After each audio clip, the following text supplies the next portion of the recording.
mon projet avant de venir ici, c'était l'autonomie. Comme je ne suis pas plus fort que les autres, et qu'on le sait que c'est le matériel qui nous piège, être ou avoir, voilà, on sait tout ça. C'est des trucs vraiment bateaux que tout le monde sait, qu'on lit de plus en plus, mais que pour le faire, c'est pas évident. Donc moi, voilà, j'ai dit, ok, ben pour le faire, je vais me mettre dans des contraintes, dans des règles, où je vais devoir me passer de l'argent. Comme je suis autonome au niveau alimentaire maintenant, et que je suis autonome au niveau énergétique, avec des panneaux solaires, des panneaux photovoltaïques, un poêle à bois, mon petit potager qui pour moi me suffit, parce qu'effectivement une feuille de salade avec une pomme de terre, c'est déjà bon. Du coup, mes petites voisines que j'adore, là j'ai rien d'elles. Mais elles m'ont amené combien de t-shirts, ou de chemises, ou de pantalons que leurs copains ne veulent plus, ou tu vois, ou qui n'ont pas été utilisés. En fait, elles m'aident.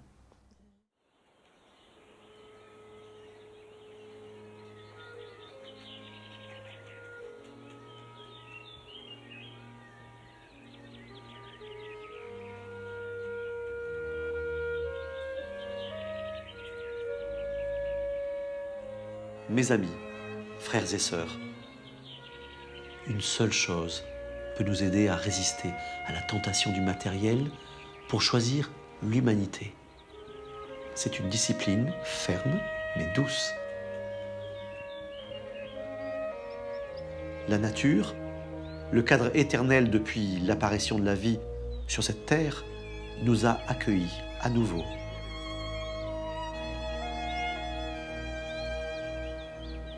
La coopération, elle nous replace dans la multitude des liens qui tissent notre univers. Et elle nous met à égalité avec les animaux, les plantes et les minéraux. Nous avons besoin d'eau et d'air pur. Nous avons besoin d'une nature préservée.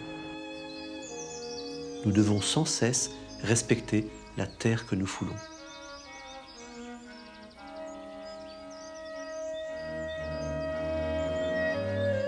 C'est ainsi que nous pourrons, peut-être, continuer notre belle histoire.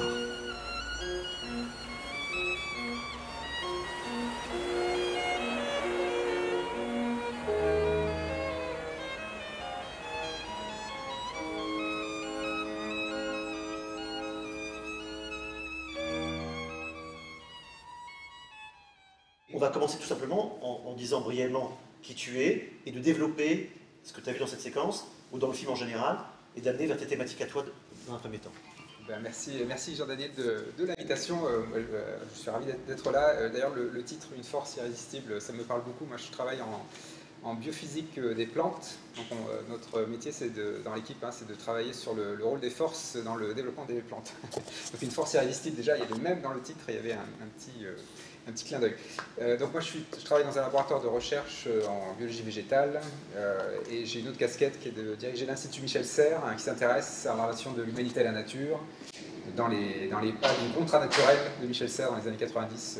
Peut-être que vous avez lu ce texte qui dit un peu que les humains, on a beaucoup d'interactions entre nous, mais qu'on oublie qu'en fait c'est toujours un billard à trois bandes. Il y a un troisième partenaire dans toutes nos interactions et c'est la nature. Alors, inutile de dire qu'il y a beaucoup de résonance avec le film de Guy, avec ce que tu fais aux Açores.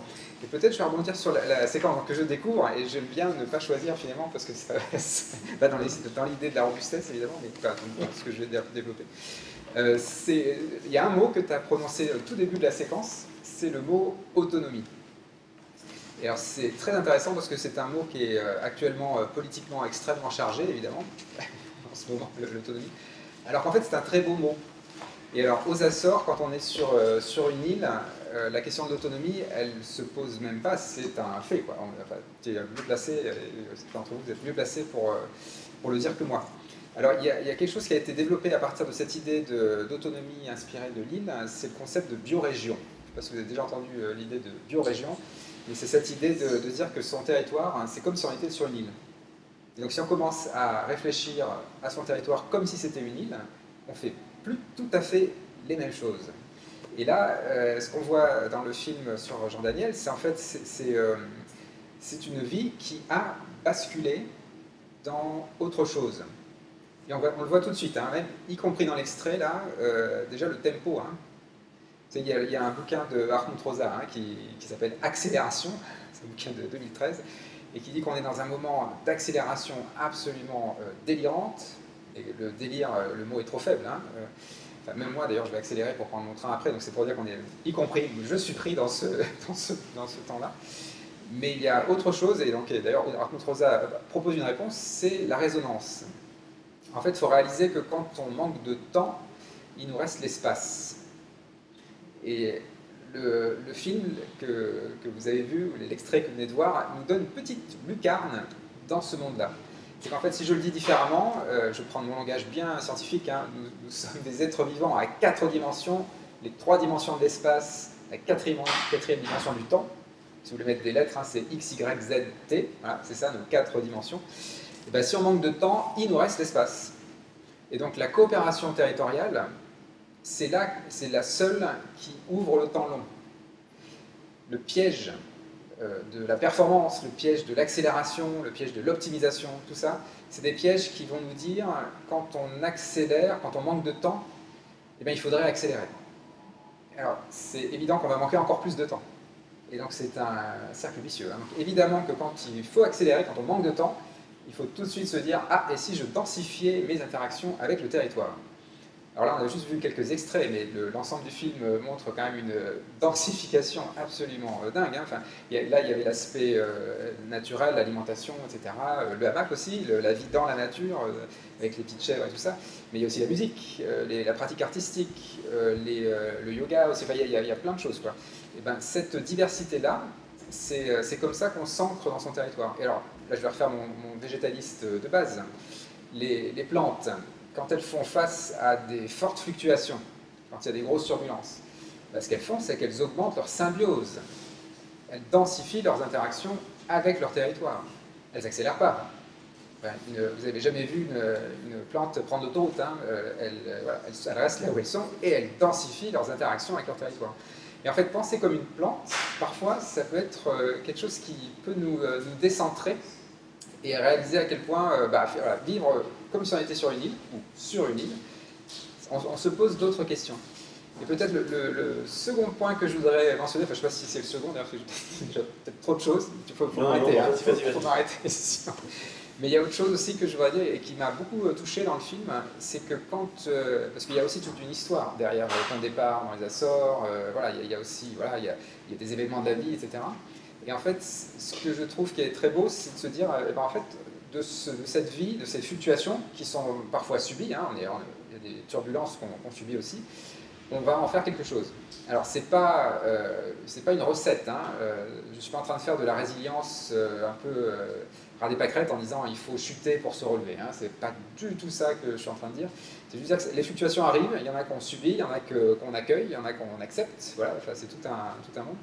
Mais surtout, ce qui est intéressant, une des choses que je trouve intéressante, c'est que cette histoire, ton histoire, en fait, illustre le fait que le basculement a déjà eu lieu. C'est quand tu ne te poses jamais la question, le retour en arrière, pourquoi je suis là, c'est naturel. Et quand je dis c'est naturel, c'est presque à double, triple sens. Hein. Quand ça devient un basculement comme ça, qui a déjà eu lieu, pour moi, là, il y a un vrai message. Pour nous tous, hein. C'est qu'en fait, très souvent, ce qui fait qu'on ne veut pas habiter le monde qui vient, donc ce monde fluctuant, qui va aussi, nous, pour tout le monde, être très turbulent. En fait, on va être un peu tous sur une île avec des grandes tempêtes et des événements climatiques un peu étonnants. Ça va arriver à Lyon, ça va arriver à Paris, ça va arriver partout. Hein, voilà. Donc ça, on rentre dans ce monde très fluctuant. Le risque, c'est de penser que c'est un risque futur, et de se dire que ça va arriver en 2050, que ça va arriver en 2100. En fait, si on regarde tout simplement ce qu'on a déjà vécu, et si on regarde aussi les prédictions scientifiques, on se rend compte que ces prédictions de 2100, elles ont déjà lieu actuellement. Pour sortir des Açores, par exemple, j'allais au Canada en 2021, l'été 2021, on a eu des températures de 50 degrés au lieu de 35 degrés. Ça, c'est plus 15 degrés, c'était ce qu'on prévoyait pour 2100, c'est arrivé en 2021. Ça, c'est le monde fluctuant, c'est-à-dire que les valeurs aberrantes viennent au présent. Donc une fois qu'on a compris ça, ça veut dire qu'il faut arrêter de se projeter dans le long terme et de se dire on va tranquillement y aller, etc. Non, on a déjà basculé, on est déjà dans le monde fluctuant. Les événements climatiques extrêmes sont déjà là et ça va continuer à s'intensifier, mais il y a aussi d'autres dérèglements qui vont arriver. Donc qu'est-ce qu'on fait avec ça?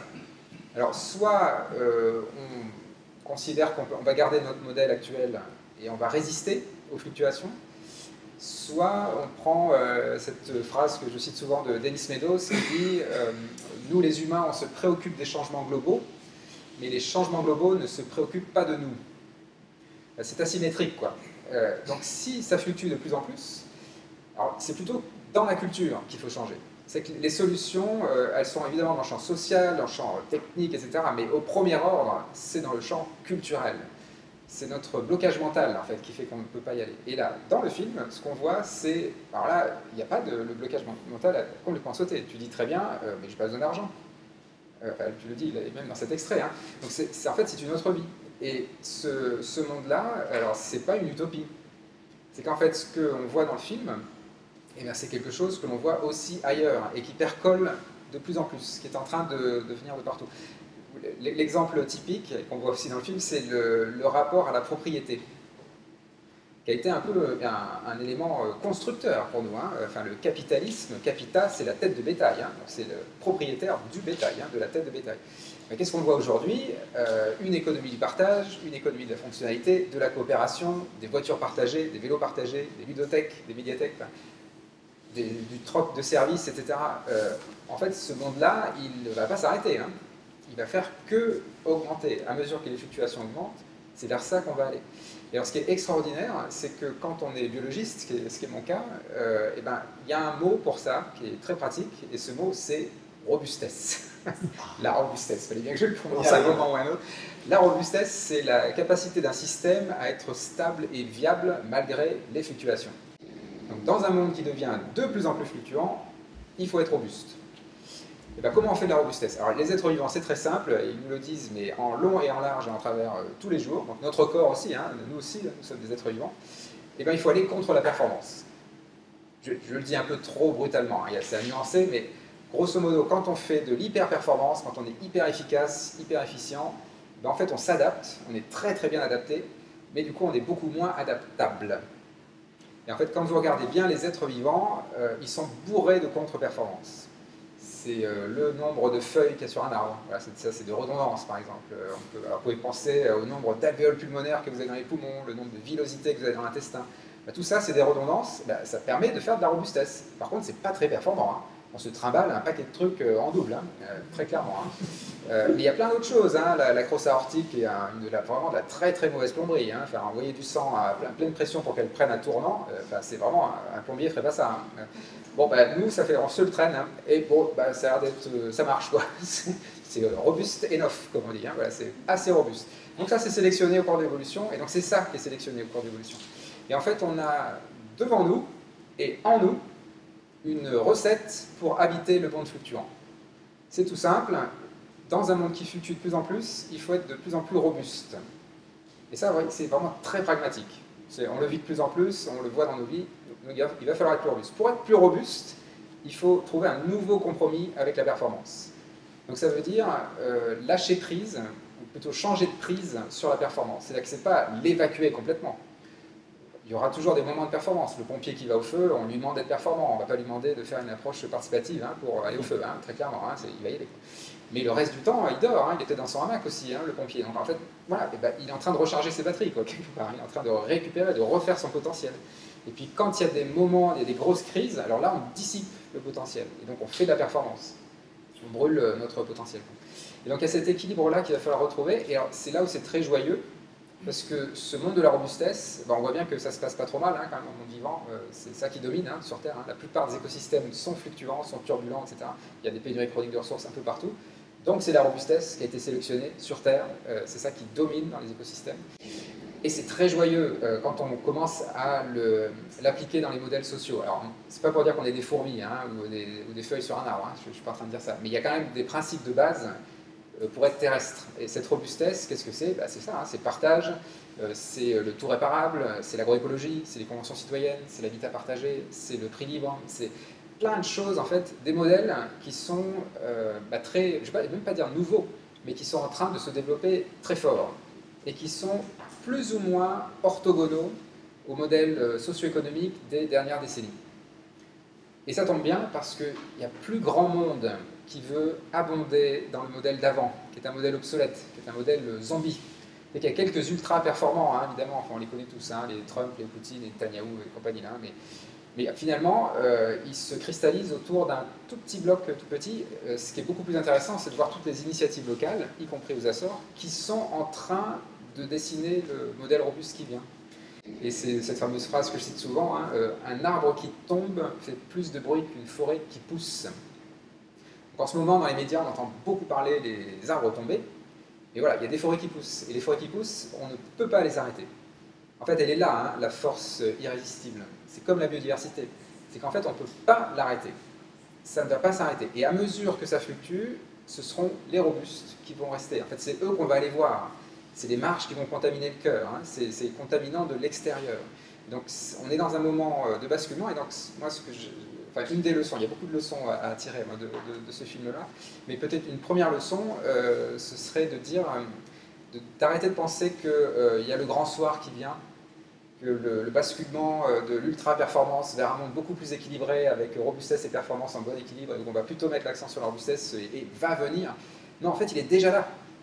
Il est déjà là. Et en fait, c'est ça l'excellente nouvelle du monde dans lequel on est, c'est que si on regarde bien les données, en fait, c'est entre 2010 et 2020 qu'on a basculé. On peut même donner une décennie où c'est monté en échelle. C'est qu'avant 2010, disons que les modèles très robustes, un peu alternatifs, ils étaient vraiment très lointains. C'était Pierre Rabhi, quoi, hein, pour donner un exemple. Mais, bon, on était très très loin, et avec des modèles qui n'étaient pas toujours très désirables pour tout le monde. Hein. Enfin, c'était quand même très éloigné. Ben, entre 2010 et 2020, c'est là qu'on voit apparaître alors, des grandes crises, hein, crise financière, crise Covid, mais aussi des tas de réactions. C'est là qu'on voit l'agroécologie décoller vraiment. Le tout réparable aussi, c'est là que ça décolle. On voit aussi les fresques du climat, les ateliers d'automne. Ben, il se passe plein de choses dans cette décennie-là, et pas seulement en France, hein, c'est vraiment dans le monde entier. Hein. Je vous renvoie à Flore Vasseur, hein, Liberbanos, voilà, un documentaire aussi qui parle de jeunes, tout ça, qui changent tout dans leur pays, dans tous les pays du monde. Hein. Et c'est aussi un peu dans cette décennie-là. Donc, on est dans un moment comme ça, et c'est là où je trouve que c'est très joyeux. Et d'ailleurs, c'est ce qui transparaît dans ton film, c'est la joie. Quand on a compris qu'on avait déjà basculé, ben en fait, c'est qu'attend-on nous en fait, voilà, il faut y aller, quoi. Et donc, j'aime bien cette plongée dans l'océan, parce que oui, il faut juste se jeter à l'eau. Le seul blocage, il est mental, il est culturel.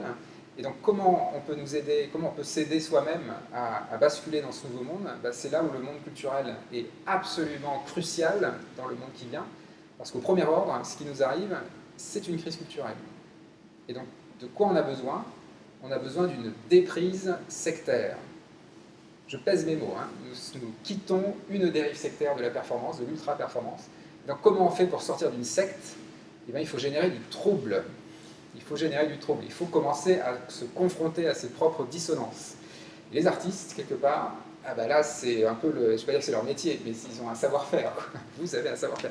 Et bien ça, on a vraiment besoin de ça. C'est questionner les questions, c'est poser des pourquoi, des pourquoi, des pourquoi. Voilà. Et essayer vraiment de creuser, et à un moment de se dire, en fait, d'avoir un moment d'arrêt et se dire, mais pourquoi je fais ce que je fais? Et là, en fait, on se rend compte qu'abandonner le culte de la performance, on a vraiment tout à y gagner, pour sa santé personnelle, pour la santé de ses proches, et pour le dessin qu'on ouvre pour les autres. Donc voilà, bon, il y aurait plein d'autres choses à dire sur le film, et peut-être que je vais laisser de la place pour que les autres personnes puissent parler. Je vais justement, c'est exactement là-dessus que je voulais t'amener, parce que je t'ai entendu, je l'ai déjà dit, mais je vais le redire à vous tous, donc je l'ai déjà entendu beaucoup interviewer, et il y a toujours cette culture qui remet en avant. Là, dans ta dernière interview, tu as parlé pour la première fois, je n'avais pas entendu avant, de ce qui s'est passé à Berlin, quand tu as été impacté par, etc. Donc, effectivement, nous, et Guy et moi, donc, je ne vais pas refaire l'histoire du film, on a un peu parlé le lundi, vendredi, mais effectivement, cette espèce de hasard, de rencontre d'abord humaine et amicale, puis artistique, lui comme réalisateur de film, moi comme artiste, et du coup, de dimension un peu artistique dans ma vie, tous les jours, au quotidien. C'est-à-dire que l'art, il n'est pas juste là-haut avec un grand A, il est dans tous les petits détails. Et en fait, quand ce film a commencé à se faire, j'ai compris le dessin de Guy, qui justement en plus avait commencé un premier film sur la coopération avec Anne et Patrick qui sont là aujourd'hui. Donc, ayant vu le film, évidemment, ça me parlait.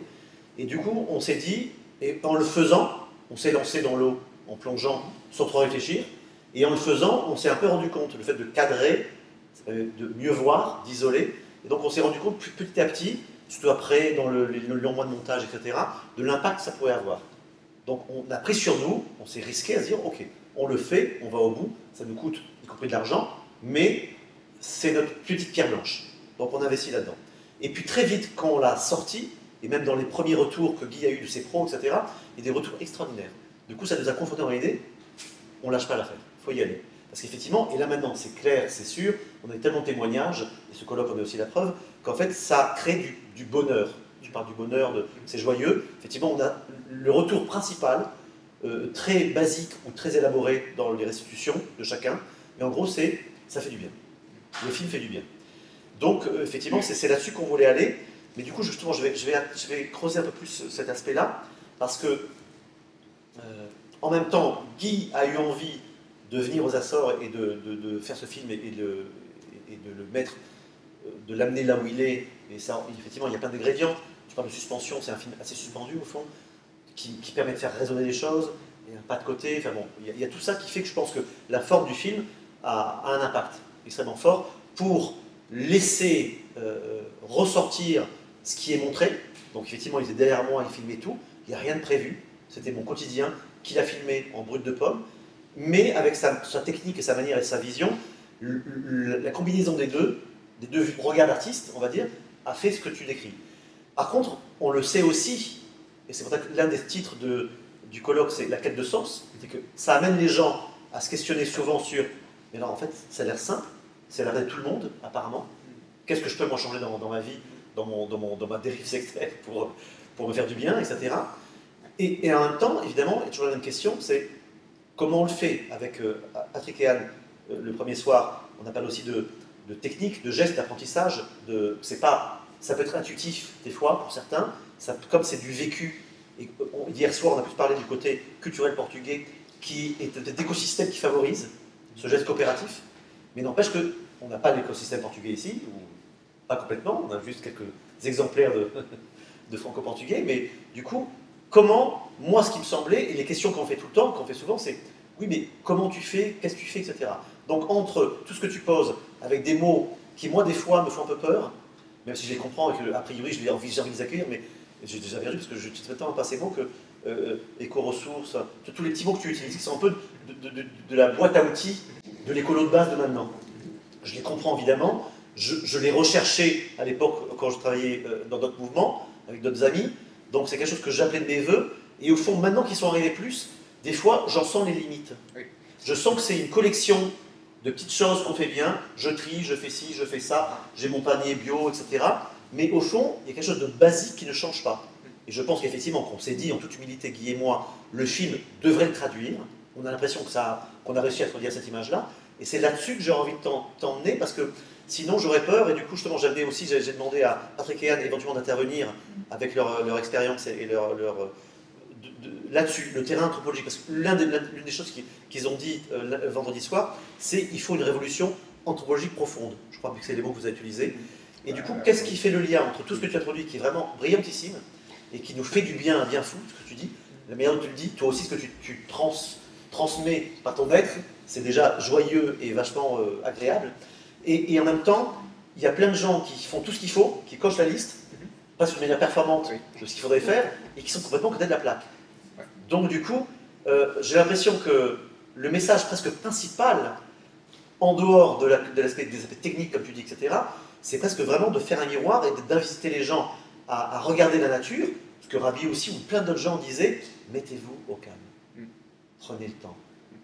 Déjà, vous voulez faire plein de choses, c'est super, sortez, mettez-vous dans le bois, allongez-vous juste 5 minutes, faites ça tous les jours, et peut-être que de là, ce qui paraît gratuit et anodin, surgira un truc qui mettra en relation complètement vos convictions qui sont plutôt positives, etc., et les conséquences sur vous et sur les autres. Donc c'est là-dessus, je ne sais pas du coup si j'ai bien, vous complétez si jamais, mais c'est un peu, c'est ça? Pas que ça.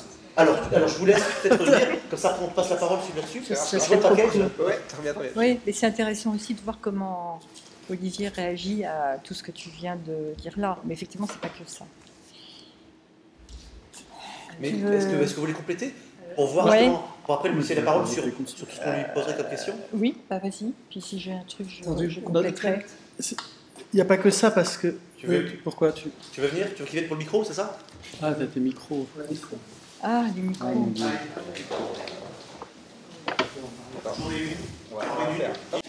Non, je disais, il n'y a pas que ça parce que moi, j'adhère, enfin, ça me parle énormément. Mais il y a aussi un truc qu'il faut prendre en compte, je pense, c'est que on est, comme tout système vivant, le produit d'une récursion, c'est-à-dire tout élément du système modifie les autres. Chaque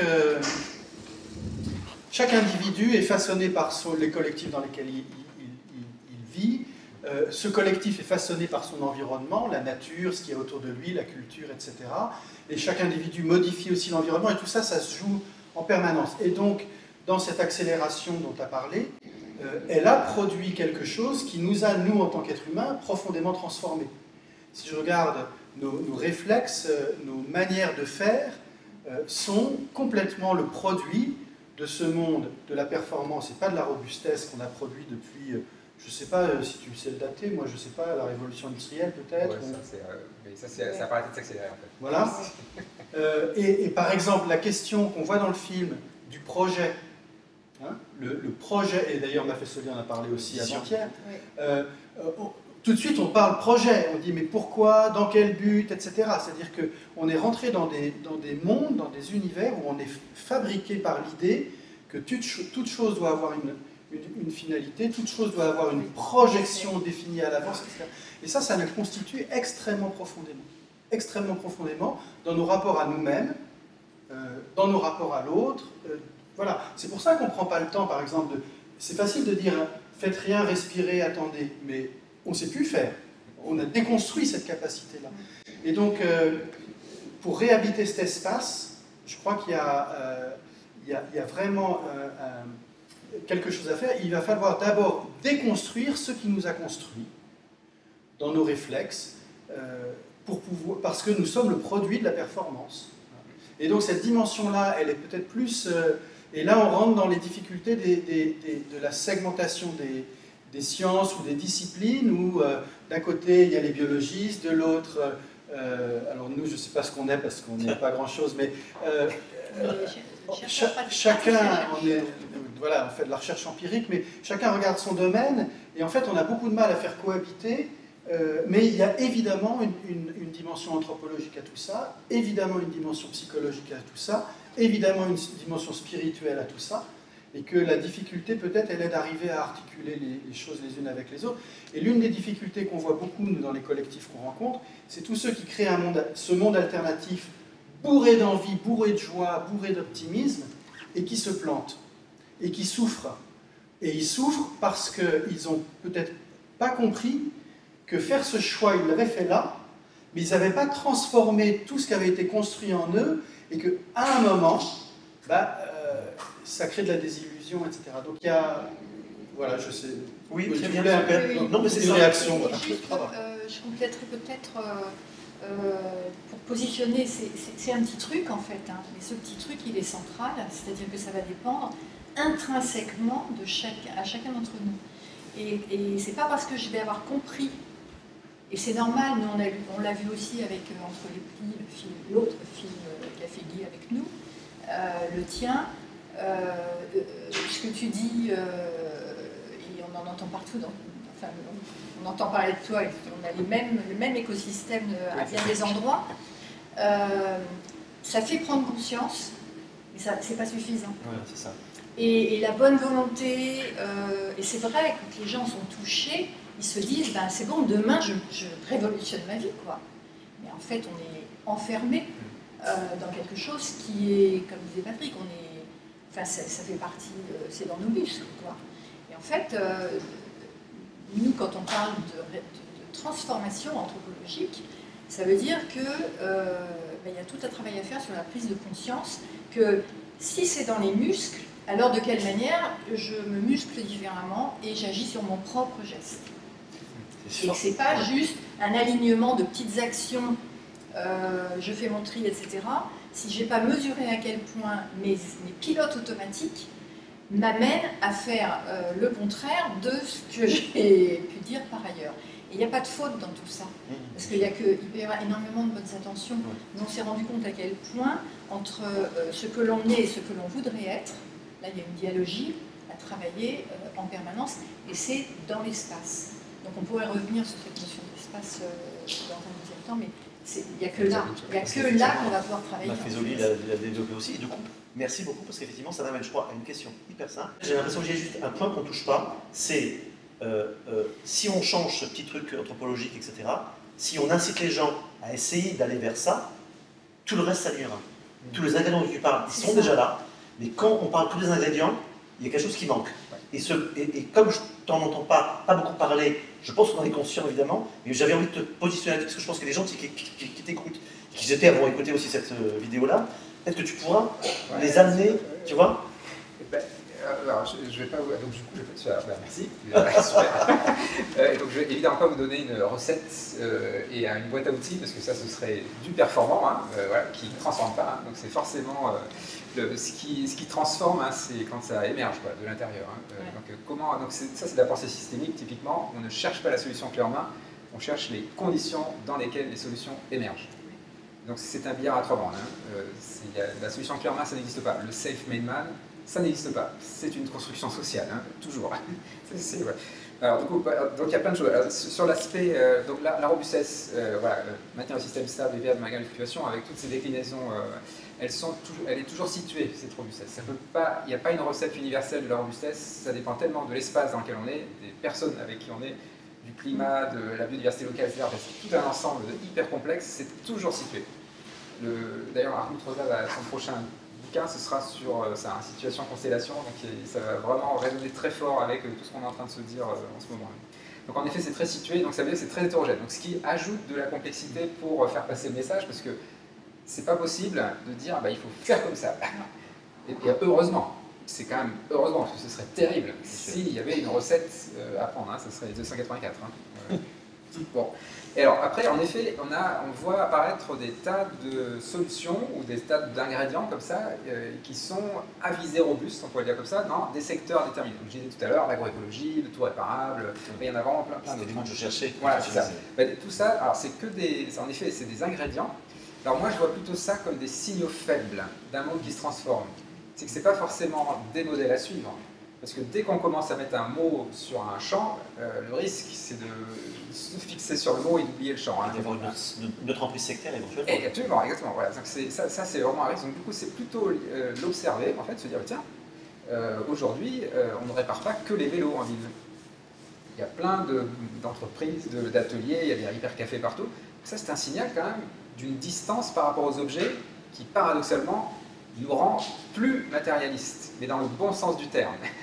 Je ne sais pas si vous me suivez là, parce que en fait, on avait invité Bernadette Benson-Vincent, qui est un peu une philosophe de la matière, et à chaque fois on lui dit les jeunes, ils sont vraiment trop matérialistes, etc. Elle disait non, ils ne sont pas assez matérialistes. Parce que quand on utilise un téléphone portable, ça, mais la roche qui est derrière, la mine qui est derrière, ça, on oublie complètement hein, l'énergie. Donc voilà, en fait là je digresse complètement, mais donc, tout ça c'est des signaux faibles. Mais c'est des signaux faibles, c'est seulement des signaux faibles, des choses comme ça. C'est certainement pas un modèle de société. C'est des ingrédients qui disent quelque chose du moment dans lequel on est. Moi, je n'hésite pas à dire que nous sommes actuellement en train de quitter le néolithique. Donc j'en montrais même au-delà de la révolution industrielle, c'est qu'il y a 10 000 ans, quand les humains ont voulu contrôler la nature, l'agriculture, la domestication, donc c'est en conscience prendre le contrôle de la nature, et ben aujourd'hui la nature se réveille et on a perdu le contrôle. Et on va mettre 2 ou 3 siècles à reprendre le contrôle si un jour on veut reprendre le contrôle. Donc de toute façon, il va falloir changer de vie. C'est complètement différent comme approche. Alors, il faut que je revienne à...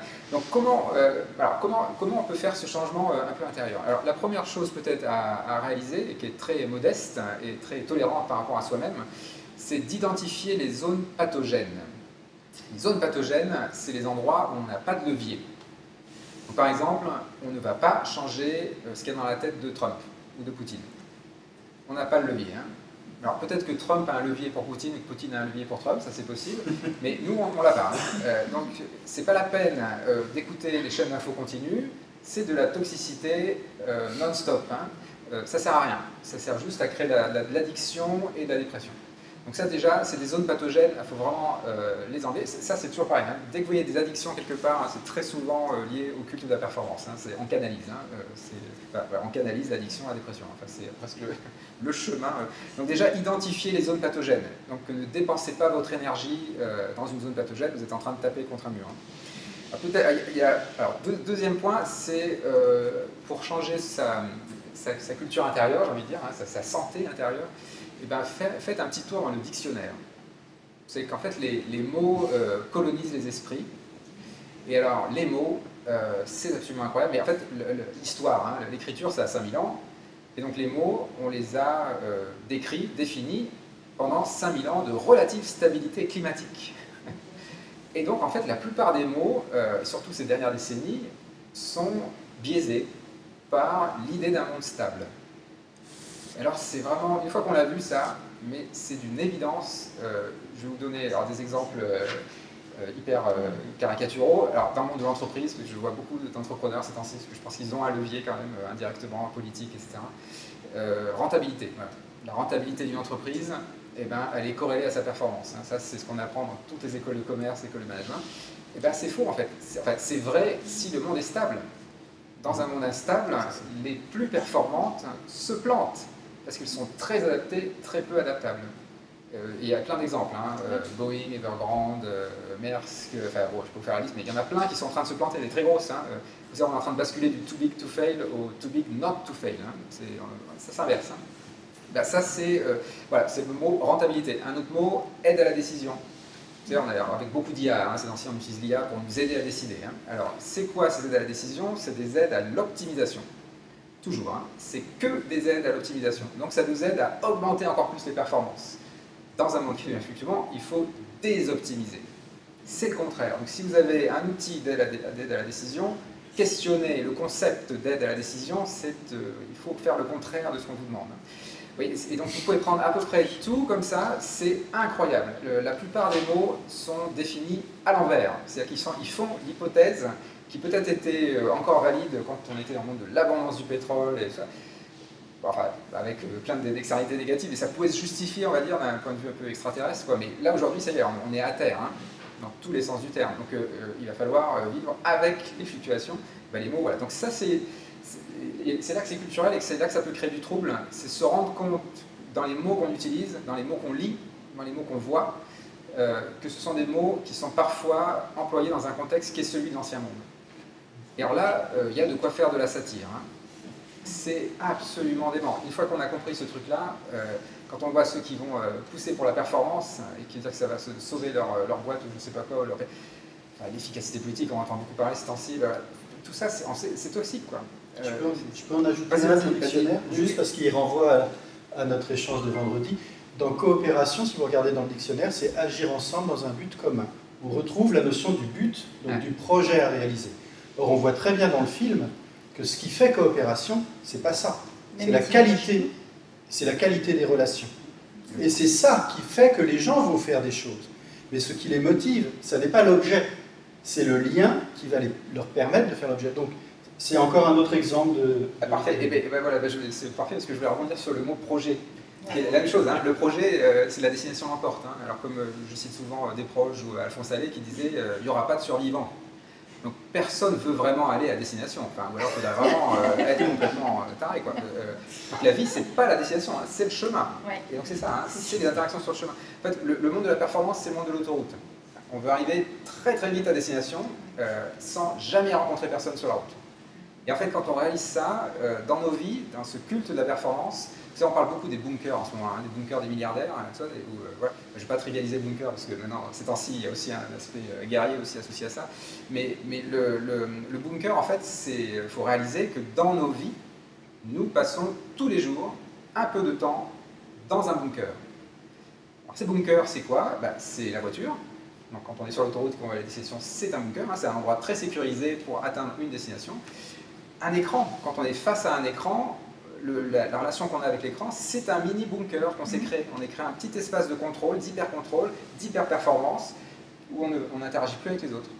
Tout ça, c'est des bunkers. Et donc, une fois qu'on a réalisé ça, et donc en fait, avec cette critique à des mots, il y a l'idée de vraiment, pour se sortir du culte, hein, de sortir des débris sectaires, il y a donc la satire qui va avec, il y a l'idée de ringardiser la performance. Il faut comprendre que ce culte de la performance, hein, c'est le monde d'avant. Alors, c'est pas gênant que ce soit le monde d'avant, mais c'est un monde qui n'est plus viable.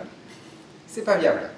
Et ça, alors c'est là je fais mon biologiste un peu ras des pâquerettes, littéralement, mais surtout que je travaille sur les plantes en plus, mais c'est le monde viable pour le vivant, il est d'abord déterminé par le contexte. C'est que si vous mettez un être vivant dans un contexte où il y a beaucoup de ressources, où le monde est très stable, ben là il y aura énormément de compétition, énormément de performance, beaucoup de parasites, voilà, beaucoup de prédateurs. Donc ce sera un monde assez violent, parce qu'il y aura beaucoup de compétition, mais en fait c'est juste pour réaliser que pour faire la guerre, il faut beaucoup de ressources. On dit souvent, il y aura des guerres des ressources. Non, il faut beaucoup de ressources pour faire la guerre. Là aussi, il faut inverser. Quand on n'a pas de ressources, on ne fait pas la guerre. Et en fait, chez les êtres vivants, c'est un peu pareil. Quand on met le même être vivant dans un contexte où il y a des pénuries chroniques de ressources, où il y a des grosses fluctuations, où il y a une mauvaise saison, où il gèle l'hiver, où il y a des sécheresses estivales, alors là, il y a beaucoup de coopération, beaucoup de symbiose. Et donc c'est ça qui domine sur Terre, parce que la plupart des écosystèmes ne sont pas riches. En général, il y a des pénuries chroniques, il y a des grosses fluctuations, et c'est pour ça que la plupart des êtres vivants sont en symbiose. Le corps humain, vous savez qu'on trimballe entre 1,5 et 2 kg de bactéries tous les jours. Nous sommes nous-mêmes des symbioses, quoi. Et donc les sociétés humaines, alors c'est une complexité incroyable par rapport aux autres êtres vivants, hein. On peut dire quand même qu'on est arrivé à un niveau de complexité, de langage, etc. Mais c'est un peu la même idée, nous sommes des êtres sociaux au premier ordre. Et on voit bien d'ailleurs dans les moments de turbulence, en fait, qu'on pratique cette coopération. Ce qui est inquiétant, c'est qu'on hérite d'un commun négatif, comme diraient Emmanuel Bonnet, Diego Landivar et Alexandre Bonin, un commun négatif, c'est-à-dire une culture commune de la performance, qui nous a canalisés et qu'on ne questionne plus. Donc c'est pour ça que je parle de dérive sectaire. C'est que quand on ne questionne plus le mot performance, ça veut dire qu'on est dans une dérive sectaire de la performance. Donc là, il y a vraiment un moment clé, il faut aller jusqu'au bout du problème. C'est que si on ne fait que de l'agroécologie dans son jardin... On en parle juste avant, le sourire, c'est parce que... D'accord, on va jusqu'au bout. Voilà, il faut aller jusqu'au bout. On est bien d'accord. En plus, surtout que c'est joyeux. C'est que je peux comprendre le côté... quand on fait une déprise sectaire, c'est toujours un peu flippant. Hein. Enfin, je crois, en tout cas, que je n'ai pas fait expérience. Mais quand on rentre dans une secte, hein, on a perdu tous ses amis, toute sa famille, sa vision du monde, elle est hyper canalisée. Le jour où on en sort, on n'a plus d'amis, plus de famille, et sa vision s'est effondrée. Donc on est dans le noir, dans le brouillard total. Donc c'est très flippant. Alors ce qui est quand même assez magique avec la robustesse inspirée du vivant, c'est que quand même elle nous accueille. Quitter la performance, oui, mais c'est pour la robustesse quand même. C'est ce compromis quand même à trouver. Et là, on a un matelas qui est non pas l'abondance matérielle du monde, mais c'est l'abondance des interactions. C'est le tissu social finalement, hein, notre vie. Mais là, on se heurte à quelque chose qui est extrêmement compliqué pour l'être humain.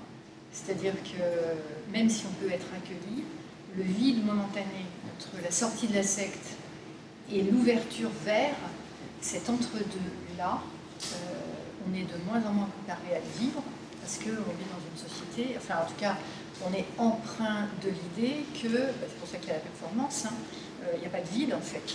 Il n'y a pas de vide, je ne vais même pas vieillir, il n'y aura pas de finitude, etc. Donc il y a une vraie réadaptation à cet entre-deux en fait. Et c'est pareil, le dire ne va pas suffire. Alors justement, c'est exactement nous, donc je l'ai un peu dit vendredi soir avec vous, j'avais un peu parlé de la jeunesse du film, et qu'il y a eu ce débat entre Guy et moi, où justement moi je trouvais que son film, je le comprenais, l'idée je la comprenais, mais je vous souvenez, j'avais dit ça déjà, que je ne voyais pas ce que j'allais amener moi, à mon exemple. Mais c'est un ami, j'ai dit ok, on va le faire ce film. Plus ça s'est fait, plus je comprends. C'est qu'il avait raison, merci Guy, et que c'est utile, et que c'est évidemment la force irrésistible, c'est pas la mienne, elle est au-delà, c'est tout ce dont on parle. Du coup, ce que je voulais dès le départ, j'avais essayé de dire à Guy ça au début, donc je le redis pour les gens qui vont voir peut-être cette conférence-là en premier plutôt que la première, c'est que je disais, mais tout seul, je suis nul, donc mets-moi des pros, des intellectuels, dans le film, qui vont pouvoir expliciter les choses. Il a dit non, il a eu raison, bravo Guy. Parce qu'effectivement, dans l'indicible de tout ce que tu disais, au fond, il vaut mieux, vous voyez, je dis des choses bizarrement. Donc, vous foutez de ma gueule. Non, moi je rigole, je sais bien. Mais du coup, effectivement, ce qui est très juste, c'est qu'effectivement, c'est tellement complexe que par ce film, on ne peut qu'inciter les gens à passer ce vide pour aller de l'autre côté, on peut que livrer un espèce de truc un peu mystérieux, une expérience de 1h20 de quelque chose aux Açores, d'un mec un peu, voilà, c'est ce qui, ou finalement, même si on n'a pas les mots, et même si on n'a pas le, on ressent, on sent, donc ça descend de la tête à plus bas, bon, il y a tout ça. Et je pense que là-dessus, j'ai l'impression qu'on est plutôt d'accord. Maintenant, si on allait, parce qu'on a encore un quart d'heure, c'est bien, c'est très dense, si on allait concrètement donner des petites pistes, c'est que là je trouve que du coup, tu as répondu on a répondu tous là à les questions que j'avais envie de te poser, donc ça me paraît bien. Maintenant, est-ce que tous, on pourrait essayer d'aller, pour continuer à avoir vos mots à vous, pour expliciter les choses implicites du film et de la vie de tous les jours en fait, est-ce qu'il y aurait, donc tu as donné des petites pistes, donc le dictionnaire, la première c'était quoi? La première c'était les zones pathogènes. Les zones pathogènes, effectivement, tout à fait. Voilà. Mais est-ce que du coup, est-ce qu'on aurait, moi par exemple, je vais donner, du coup, moi je me risque, je me lance à l'eau, ce qui est dit dans le film, et ce qu'on a beaucoup redit dans la fable musicale de hier, c'est le matériel, se déprendre du matériel. Je dirais la secte, l'emprise sectaire, c'est l'emprise sectaire du matériel. Donc, et du coup, mon vieux sage de la fable, il dit, c'est une gymnastique ferme mais douce, ferme parce qu'il faut quand même y aller, il faut vouloir y aller, traverser le vide, douce parce que ce qui va nous accueillir est plutôt doux et joyeux, mais il faut quand même qu'on s'y tienne, donc il faut qu'il y ait des règles, il faut qu'il y ait une espèce de contrainte, une espèce de morale plutôt spirituelle qu'une simple morale bébête, mais en tout cas, il faut quand même se tenir à cette petite discipline qui va nous construire petit à petit le chemin qui va nous amener à peut-être. Donc est-ce que donc moi, une première recette toute bête, j'ai envie de dire, vois, repère les zones pathogènes du matériel dans ta vie et essaye de te déprendre, essaye de retirer ce qui finalement est superficiel et dont tu n'as pas besoin. Si quelqu'un fait ça tout bêtement un peu tous les jours, sur sûrement des mois et des années, hein, évidemment, il ne faut pas que ce soit violent, sinon c'est contre-productif, je pense qu'on arrive tout doucement à arriver vers un endroit où autre chose va éclore. Ça, c'est moi, c'est ma piste à moi. Est-ce que qu'est-ce que vous allez dire là-dessus? Et est-ce que vous en avez d'autres à proposer éventuellement aux gens? Je vais en proposer deux, mais n'hésitez pas à ajouter dans la même idée. L'idée qu'en fait, quand on est dans le monde de l'accélération, dans le monde de la performance, par exemple, là je vais prendre un train, donc imaginons que j'arrive un peu en retard, mais finalement mon train, lui, il a 2 heures de retard. Bah, quand c'est comme ça, en général, on a une forme de frustration. Hein, parce qu'on se dit, bah, voilà, je me suis précipité et finalement, maintenant j'ai du temps à attendre. Alors c'est vraiment c'est presque un réflexe psychologique de se dire, bah voilà, il y a du temps qui s'est ouvert, hein, qu'est-ce que j'en fais de ce temps-là? Est-ce que je peux me balader, regarder le théâtre urbain, regarder un petit peu, voilà, et méditer, s'ouvrir, quoi. Faire de ce moment, plutôt que de s'accrocher au fait qu'on n'a pas atteint son objectif, de se dire, bah, un moment s'ouvre, quelque chose d'autre s'ouvre. Et ça, c'est typiquement sous-optimal, hein, c'est-à-dire que c'est faire de la frustration quelque chose de positif. Il faut réaliser que la frustration, c'est une clé pédagogique. C'est que si vous êtes dans une école et que le prof rassasie ses élèves, les élèves ne vont pas chercher l'information. Alors que si on leur donne juste assez, mais pas tout, pour qu'il y ait un peu de frustration, eux-mêmes vont chercher l'information. Donc c'est pareil, c'est créer les conditions dans lesquelles les solutions émergent. Hein, c'est systémique ça. Hein, donc classe inversée, pédagogie active, etc. Ben voilà, la frustration, l'accueillir, toujours pareil. Donc c'est un peu à l'envers. Hein. Et puis peut-être un autre qui est peut-être plus dans un endroit de friction, parce qu'en fait c'est ce que vous disiez sur les coopérations qui parfois ça marche pas, quoi. Enfin, il y a des personnes très motivées qui vont vouloir y aller, puis qui finalement vont se cramer, hein, vont faire des burn-out. Il y a une épidémie de burn-out dans les ONG, hein, il faut quand même réaliser ça aussi. Donc il y a Laurent Marceau qui en parle très bien, il dit que les oasis parfois construisent des déserts. Et ça mérite réflexion. C'est-à-dire qu'en fait, quand on est dans un oasis, on est dans une zone vraiment où c'est merveilleux, un petit Éden, quoi, et on se dit, bah là vraiment entre nous c'est super. Et du coup la tentation qui vient juste après, c'est de se dire, on a raison. Et donc les autres ont tort. Et là, ça devient, alors d'un point de vue biologique, hein, c'est une cellule où la membrane se rigidifie. Une cellule avec une membrane rigide, qui n'est plus perméable, elle meurt. Ce qui fait la robustesse d'une cellule, c'est une membrane perméable, poreuse. Et donc il faut qu'il y ait une forme d'autonomie interne qui soit au service de l'autonomie et de la robustesse des autres. C'est une côte de maille, hein, c'est pas juste une entité. Et ça, c'est beaucoup plus compliqué. Justement, après des années de diktat un peu monopolistique et compagnie, de se dire, là, on a vraiment créé quelque chose de beau, de désirable, d'engageant, Et puis à côté, il y a un projet qui nous paraît vraiment à côté de la plaque. Et ben non, peut-être qu'il faut aller voir, peut-être qu'on a raté quelque chose, peut-être qu'on est très bon pour un truc, mais peut-être qu'on a raté quelque chose. Et surtout, on va avoir besoin les uns des autres, on aura besoin de tout le monde. Hein. Donc, et ça, c'est de la coopération bien comprise, voilà, ouverte, où on se dit, bah, oui, on habite ensemble le territoire, ça ne peut pas être sectaire. Du coup. Ça peut être d'autres pistes. Donc moi j'entends du coup effectivement prendre le temps, grosso modo, parce qu'une invitation à la méditation, ou quand on a eu l'accident du train, etc. Oui, et ça on peut dire en une phrase. Hein. Pour interagir, il faut ralentir. Quand on accélère, on n'interagit plus. Donc ça aussi, ça permet de ringardiser l'accélération. Vous savez que voilà, on est sans amis hein, quand on accélère, enfin, pour utiliser un mot un peu à la jeune. Donc pour moi, effectivement, le mot-clé que du coup de ta première solution, enfin ton premier exemple, c'est effectivement ralentir. Le deuxième mot-clé pour moi de la deuxième, là, c'est l'empathie complète, totale. C'est-à-dire accepter. Non, moi, je suis très tatillon sur le mot empathie. Allez-y. L'empathie, mais je suis trop tatillon, hein, mais l'empathie, c'est tu prends la place de l'autre. Donc si tu es trop empathique, à la limite, tu vas vraiment prendre la place de l'autre. Alors que la sympathie, chacun reste à sa place, mais il y a un cadre. Juste pour vous donner un exemple biologique pour illustrer ça, il y a quelques années, là, on a découvert que l'ocytocine, c'est l'hormone de l'attachement. On a appelé ça l'hormone de l'amour. Et donc on s'est dit, c'est incroyable, on a trouvé le moyen de diffuser l'amour, c'est le filtre d'amour voilà, de partout. Et puis après, on a fait des études comme ça, des analyses chez les maris violents. Et alors, ils ont des niveaux d'ocytocine absolument incroyables. Ils sont territoriaux, ils sont complètement propriétaires. Donc, alors là, c'est l'empathie pathologique. Et donc, c'est pour ça que la sympathie, c'est pas mal, parce que du coup, là, chacun reste... c'est le mot de Darwin, hein, d'ailleurs, hein, dans la filiation de l'homme, il parle de sympathie 70 fois, hein, je crois que de mémoire, dans son texte. Hein, autant dire que Darwin n'était pas un avocat de la lutte contre les autres. Hein, c'était le monsieur sympathie. Hein. Effectivement, dans la sympathie, donc, je sens bien que j'adopte le mot sans souci. Dans la sympathie, effectivement, on sent bien que le problème de beaucoup de gens animés de bonnes intentions, c'est qu'au fond, ils restent sûrs dans leur île fermée, et malgré eux, sans s'en rendre compte, ils vont juger les autres pour être différents et pas tout à fait du même côté. Donc pour moi, c'est effectivement un mot-clé. Même encore ce matin, on a une discussion avec des amis, où finalement, c'est des amis, donc c'est des gens formidables, mais il y a toujours, très souvent, ce petit moment où on sent que dans les valeurs qu'on partage pourtant, il y a d'un moment cette membrane rigide, plus poreuse, qui fait que nous, on s'entend bien entre nous.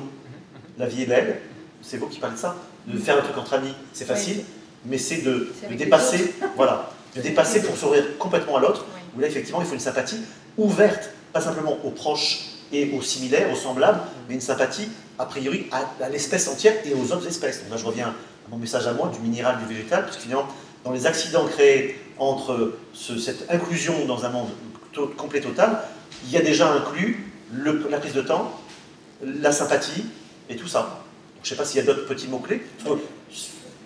Moi, je tique un peu sur le mot empathie. Donc sympathie, oui, tu parce qu'en fait, le mot sympathie chez Darwin, si aujourd'hui on utilisait, Darwin écrivait et était de notre temps, il emploierait le mot empathie justement. Parce qu'en fait, l'empathie, c'est quelque chose, moi je compare souvent ça à un culbuto, vous savez, ce jeu pour enfants qu'on pousse et qui de toute façon revient toujours droit. Oui. Et donc l'empathie, c'est ce qui, en nous, en tant qu'humains, mais pas que, parce que les animaux sont empathiques aussi, nous permet de sentir ce qui se passe chez l'autre, parce que nous sommes nous-mêmes un être humain, mais surtout d'y revenir. Or, la contagion ou la sympathie peut nous amener à aller trop loin, ou vouloir tirer, ou être complètement envahi par l'autre. Et on n'est plus dans l'empathie. Si on est dans l'empathie, juste cet élément qui fait qu'on est un être humain, parce que la sympathie est dangereuse aussi, parce qu'elle crée souvent des coopérations fermées, justement. La coopération ouverte et inconditionnelle, c'est des personnes qui savent où elles habitent, sentent tout à fait ce qui est en train de se produire, et donc une adaptabilité au contexte, parce que le contexte il est fondamental, sans contexte il ne se passe rien, et sans vouloir tirer et sauver, parce que pourquoi il y a autant de burn-out dans les ONG, mais aussi dans les associations, dans l'ESS, etc., c'est que au cœur de ça, c'est quelle est la motivation et qu'est-ce qui fait que je m'engage. Si par mon histoire, sans même l'avoir d'ailleurs pensé, c'est souvent dans la partie non pensée et implicite, j'ai besoin de sauver l'autre, en quelque sorte, je vais aller beaucoup trop loin. Et donc le rapport à l'altérité et le rapport à moi-même va être fondamental dans ce positionnement. Voilà, donc c'est juste... Et je pense que c'est vraiment important.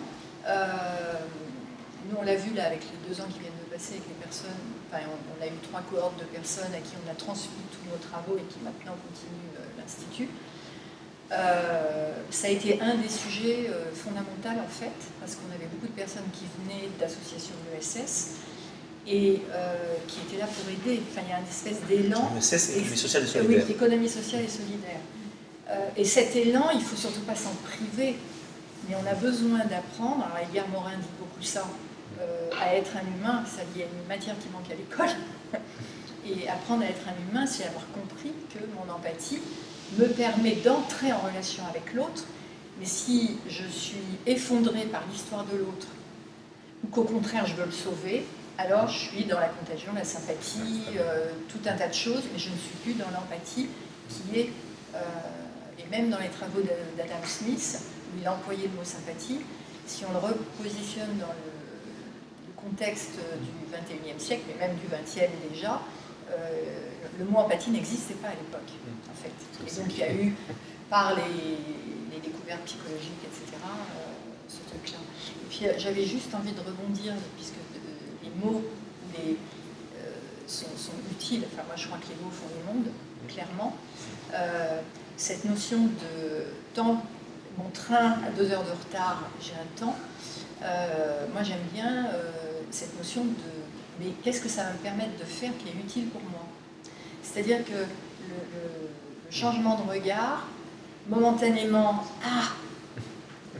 voilà, et dans le fond, je dispose de 2 heures, qu'est-ce qui va être utile pour moi là, tout de suite? Et là, on change son regard, donc le changement de regard. C'est-à-dire qu'un point de vue, c'est juste la vue d'un point. Je peux changer de point et j'aurai un autre point de vue. Voilà, c'est peut-être la même chose. Parfait. On est presque bon. Ouais. Est-ce que tu veux, du coup, pour moi, en tout cas, merci vraiment parce que merci. Et merci à vous aussi, du coup, pour la Désolée, coopération. mais c'est c'est tellement super important, cette notion, elle est vraiment importante. C'est là où je voulais un peu arriver avec toutes les interventions. D'ailleurs, maintenant, on va passer à Daniel tout à l'heure. Mais du coup, est-ce que, comme on est dans le timing, à 2 minutes, 3 minutes, est-ce que tu as un mot de la fin? Peut-être un mot, je pensais à un mot qu'on n'a pas prononcé, c'est les désaccords féconds.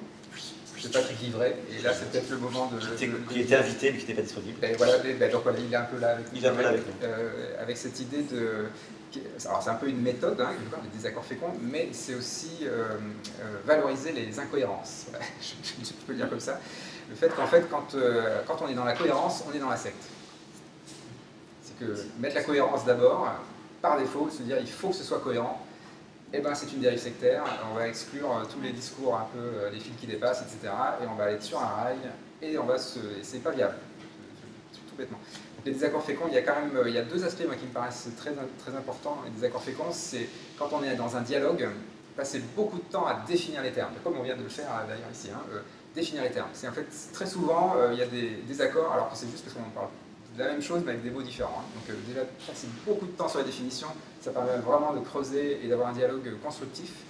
Et le deuxième point, c'est vraiment d'expliciter sa logique. Donc de ne pas être dans la confrontation, d'essayer de convaincre l'autre, mais plutôt d'être curieux de la logique de l'autre. Et donc l'idée, c'est qu'à la fin du dialogue, peut-être qu'on sera toujours convaincu par son opinion, hein, mais on repart avec une autre logique explicitée. Et donc maintenant, on a un arc avec une deuxième corde. Inutile de dire que quand le monde change tout le temps, il vaut mieux avoir des cordes à son arc. Donc les désaccords féconds, c'est typiquement quelque chose qui est activable dans le monde social.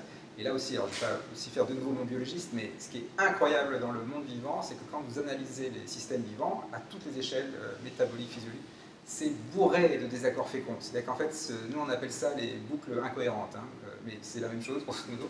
C'est des choses contradictoires hein, qui sont en équilibre, c'est un peu le yin et le yang hein, pour le dire rapidement, et qui font de la stabilité dynamique. Des pH humains. Voilà, mais partout, hein. Il y en a vraiment partout. Voilà, la cellule qui est en tension, sa membrane est en tension, le contenu en compression, donc c'est toujours des choses contraires, et c'est ça qui permet d'osciller en permanence, et quand on oscille, on peut faire 2 choses, être stable et se transformer.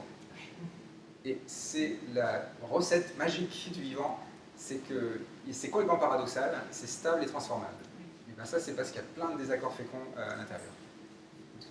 Et j'ai envie du coup de rappeler ce que le sociologue Richard Sennett dit de la coopération, qu'on croit souvent comme le fait de se mettre d'accord. Richard Sennett déconstruit complètement ça en disant c'est l'art de vivre dans le désaccord. Oui.